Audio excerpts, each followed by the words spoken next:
Magandang araw sa inyo mga kababayan, mga ka-legit Dabarkads at mga ka-talkies at ka-talkers.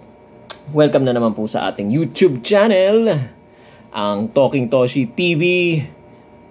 Welcome po kayo sa ating programa at meron na naman po tayong tatalakayin. Walang iba kundi si Henyo Master Joey De Leon. Ayan. Okay. Nandito po ang ating Henyo Master. Tuturuan po tayo kung ano nga ba ang kahulugan ng mga elements o yung bumubuo dun sa logo na Itbulaga. Okay? Alright. Sabi niya sa isang post niya sa Instagram niya. Okay? This is, by the way, bago ko basahin, nagpagawa siya ng t-shirt. Okay?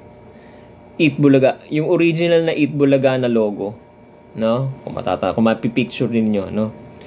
At ngayon, hanggang ngayon, isinusuot niya. Iba-ibang version, iba-ibang kulay. Okay? So, nakakatuwa. Very nostalgic ang dating, So ito, tuloy natin yung ating pagbabasa.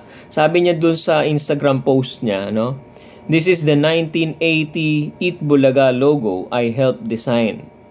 Yun daw ang wikang suot niya sa kanyang t-shirt. Yan daw yung Itbulaga logo na kanyang dinesign, Alright? Tungkol sa pagsasalita at pagkain. Oo nga naman. Kasi yung Itbulaga, okay, ananghalian, saan karamihan ng tao ay kumakain, lunch break, okay, tungkol sa pagsasalita sa talkies. Okay? Ayan. Kasi nga naman yung noontime show, panay salita ka dyan, bawal ang air gap dyan, lalo na kasiyahan ng gusto mong iparating o idulot sa mga manonood mo, ay kailangan dire-diretso ka sa pagsasalita dyan. Walang air gap, ika nga, Yan. So, pagsasalita at sa pagkain, May dalawang dila at may tilao o uvula.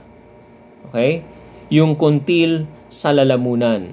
FYI, Ayan.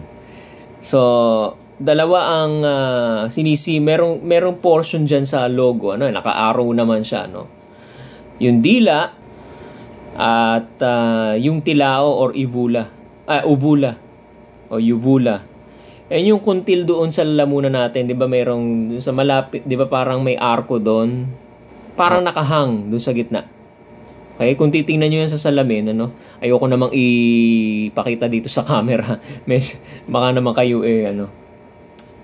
hindi niyo magustuhan, Pero tingnan niyo na lang sa sarili niyo sa salamin, ibukan nyo yung bibig nyo, tapos yun yung mayroon dong parang kuntil, Ayun. So, uvula or tilao ang tawag doon. Okay? Yun yung nandun sa gitna ng, di ba, letter E na baliktad. So, yung gitna nun, okay, yan, nandyan naman sa ating graphics, Okay. So, yan ang ibig sabihin, mga kababayan, ng Itbulaga logo, which was launched or which was released 1980, Okay. So, ano ang significance ito, mga kababayan, mga ka-legit Dabarkads? Tinuturuan lang tayo ni Master Henyo kung saan ba nanggaling, itinuturo sa atin kung saan ba galing yung EB or Itbulaga logo. Pinatutunayan lang nito, mga kababayan, mga ka-legit Dabarkads, na siya, okay, take note, na siya ang may gawa, ang creator ng Itbulaga logo or trademark. Wala nang iba. Okay? Siya ang may gawa. Bakit? Bakit natin napatunayang siya ang may gawa? Alam niya yung ipaliwanag yung mga elements na nandoon sa logo. Kung ano ibig sabihin nung korting ganito, yung korting ganito, pa-wave na ganon, bakit baliktad yung E, bakit baliktad yung ganito, ganyan, ano significance yung ganon, alam niya ipaliwanag. Siya kasi ang gumawa. Katulad na nga ng mga nakaraang vlog ko, Kapag ikaw ay nagti-thesis defense, mangangatog ka sa tako dahil hindi ikaw ang gumawa ng thesis defense mo. Talagang kakabahan ka, gabutil ng bigas ang pawis mo.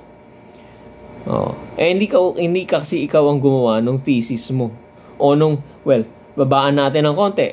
Kasi baka naman masyado naman mapangahas yun, no? Thesis defense, hindi siya ang gumawa. Or thesis niya, hindi siya ang gumawa sarili niya. Mga term paper, mga reaction paper, yung mga maliliit na mga papeles na isinasabit sa eskwelahan. Kapag hindi ikaw ang gumawa niyan, tsak na tsak, pag tinanong ka ng teacher mo, ng professor mo, about do sa sinulat mo, ipinasa mo, no?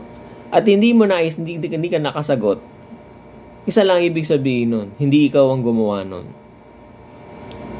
Maaaring kinopya mo lang o inagaw mo, no? Na hindi naman originally sa'yo. Yan.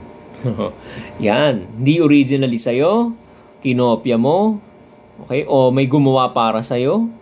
Yan ang mga ibig sabihin yan. Pagka hindi mo maipaliwanag yung sinulat mo mismo, kala ko ba ikaw gumawa nito?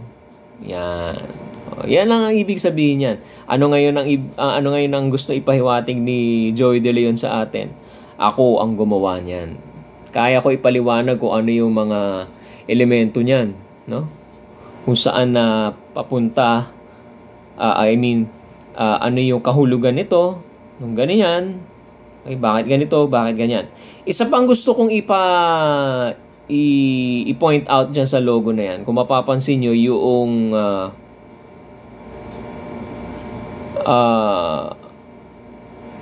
E na baliktad. Medyo may correction lang tayo, no? Okay. Ang sabi ko kanina is yung E dyan sa baba, yung may kuntil, letter B pala yan. Okay? So, pasensya na medyo na mekos-mekos yung aking isipan kanina. Letter B pala yan, nandun sa baba. Bulaga. Yung word na bulaga pala is ganyan. Akala ko, kasi mukhang letter E no? Binaliktad niya yung, inalis niya kasi yung harang doon sa gilid. Inopen niya.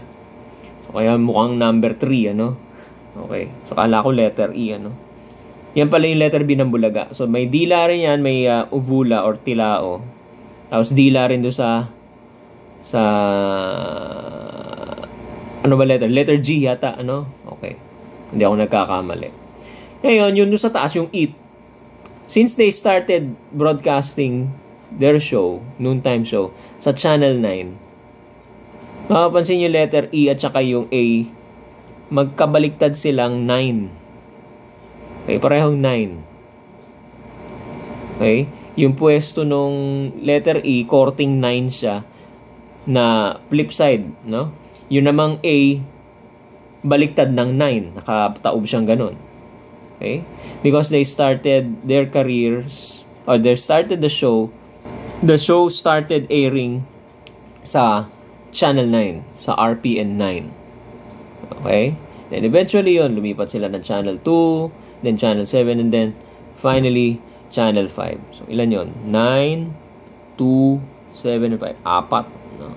Pinakamahaba ay sa GMA 7. Kaya lang, unfortunately, nagkalabuan na sila ng Tape Incorporated noong May 31, 2023.